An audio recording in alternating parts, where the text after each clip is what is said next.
Hi, and welcome to our latest episode of the ENT Review podcast, where we talk about big issues or big fuss in the ENT market. I'm Laura Dennis, Vice President of Sales and Marketing at Xoran Technologies. And I'm Rami Al-Zubi, ENT Sales Director. And today, we're going to continue our conversation about the patient experience. First, we defined the patient experience, and we talked about where the patient experience begins before they even walk into the door of the clinic. And then we spent some time talking about treatment compliance, ancillary services, all the things that go into the workflow of a clinic. Technology and how that can help that clinic with the patient experience, not just implementing technology, but really making changes from what you get that feedback from it. Yes, those data points, agreed. One of the data points we didn't talk about was, we talked about running late in the clinic. And today we're going to talk about clinic culture, but part of it I want to talk about, I was thinking during the break, is back in the day, if a doctor had like a 3-month wait list for a new patient, they were considered like a great doctor. Like everybody wanted to go there.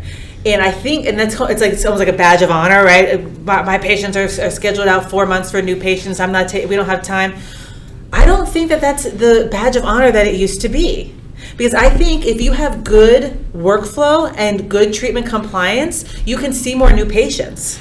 I can't think of anything I'd wait 3 months for nowadays. Maybe that's what I don't. Instant gratification? I think so. Can you think of anything? 3 months? A new car? I can't wait that long. I had a personal drama. Everybody's waiting that long these days. Yeah. I found a guy who knew a guy. But you're right, though. I think now physicians definitely see the value of making sure they're not waiting so far out. But with a shortage of practitioners, right, might not always be in your hands either.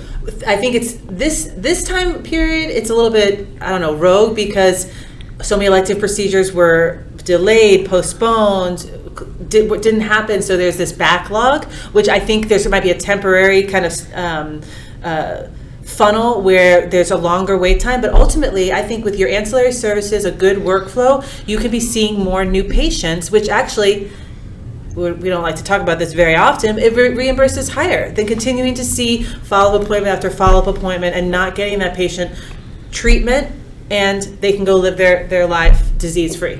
To see that next new patient. Exactly. Big cycle. Yeah. And that also goes back to what we're going to be talking about today, which is clinic culture. What is the culture? What is considered the badge of honor?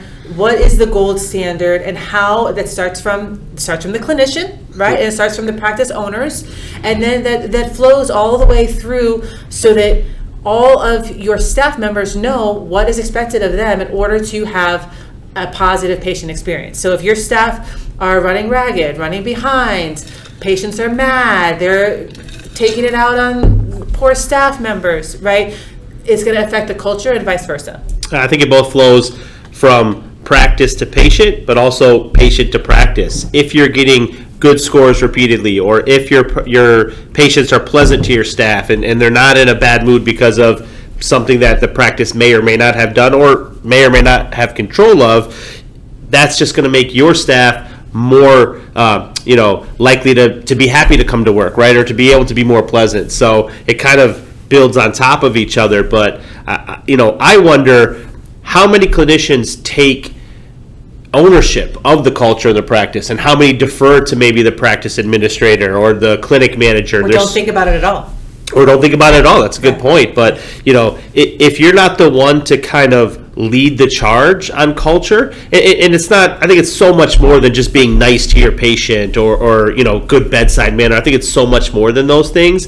If you're not the one to help steer that ship, I think you're doing yourself a huge disservice, because you're almost entrusting your business to somebody else. Right. And anyone who's been in the OR knows when you have experienced staff who's used to working together, they are efficient, and you don't want to break that up. The same thing is true for the office setting.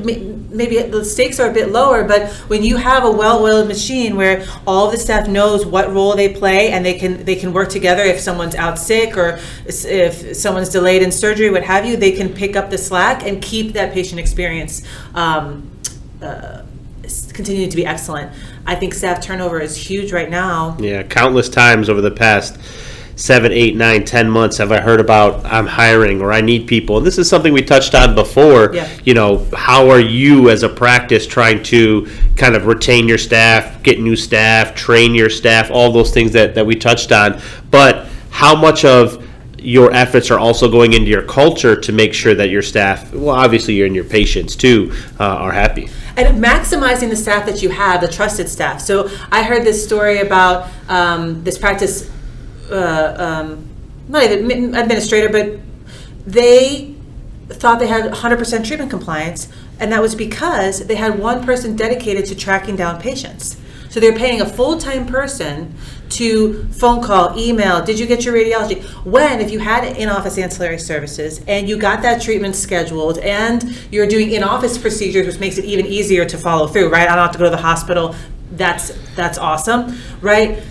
Then now you would free up an entire staff person who no longer has to be the, I don't know, the enforcer, some kind of mafia enforcer of ENT treatment plans, right? So then you can have that person who's already, happy to be working there, what have you, doing something else for your clinic, right?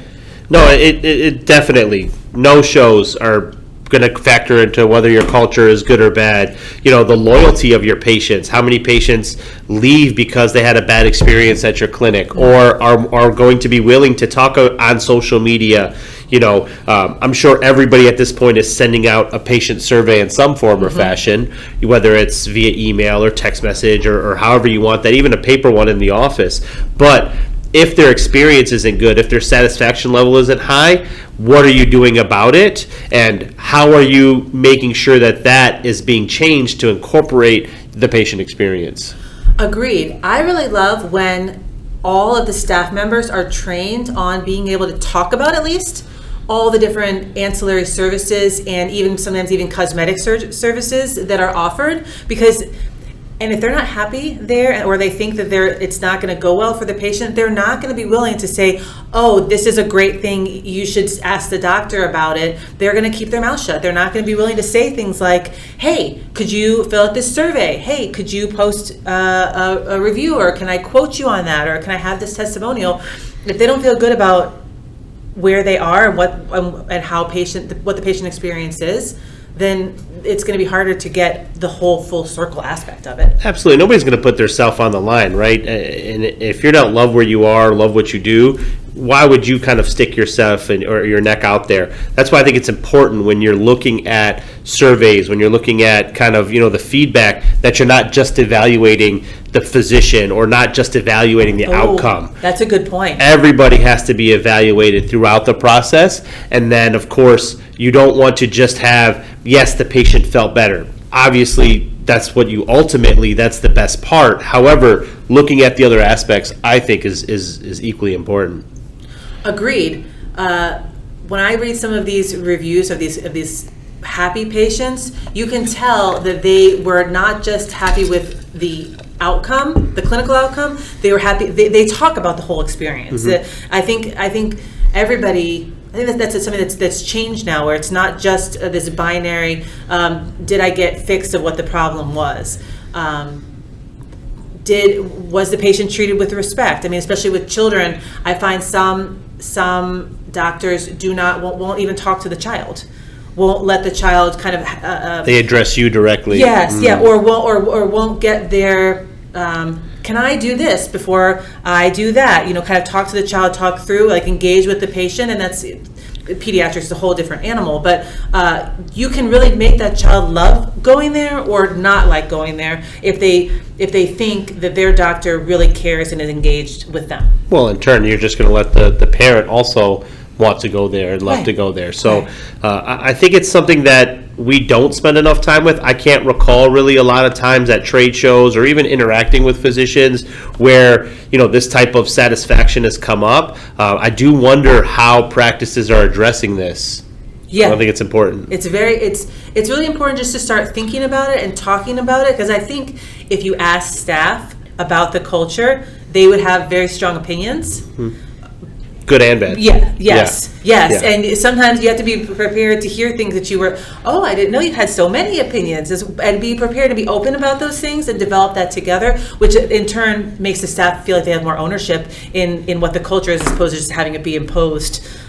Today, we just completely did 180 degrees, and now we're going to care about the patient. No one's like that. No one is like that, Rami. I'm not saying anything about that. No, it's in this day and age when you're looking at how many patients you see a day and how much time you spend per patient and all of these things, I think that's something that's really forgotten. I can remember visiting an office and just by coincidence I'm walking in and the entire staff is walking out, and it was an impromptu lunch. The physician just said, in a good way. Yes, they weren't quitting. Yes. The staff walk out on a Thursday afternoon. No, it was where's everybody? Well, the doctor invited us all to lunch, and it was just kind of for camaraderie, for to make sure that satisfaction. And and I actually went to lunch with them, oddly enough, but they talked about that kind of thing, about what their experience has been, what's been good, what's been bad, and the looks on the staff's faces were something I remember to this day.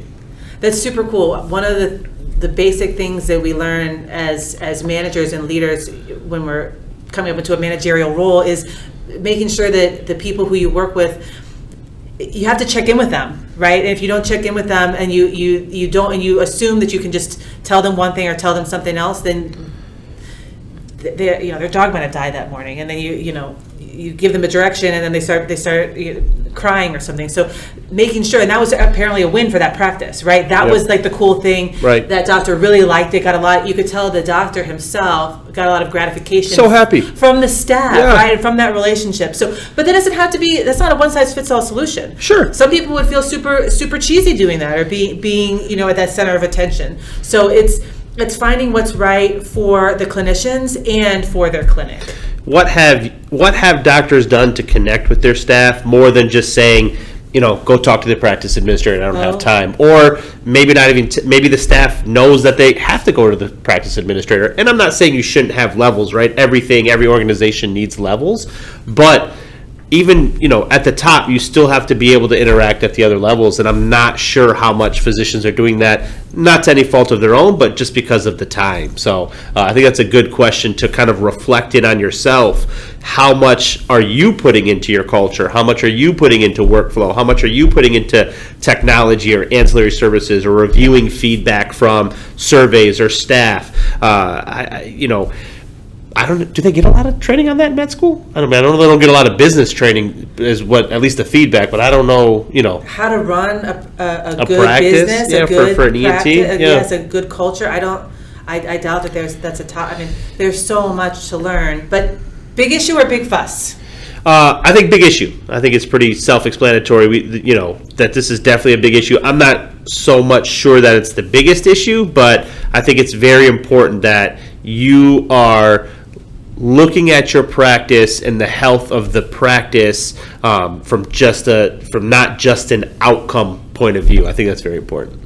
I agree. I think it's a big issue. I think that there's a lot to wrap your head around, and just starting somewhere small is better than doing nothing. So with that's our 3-part podcast, mini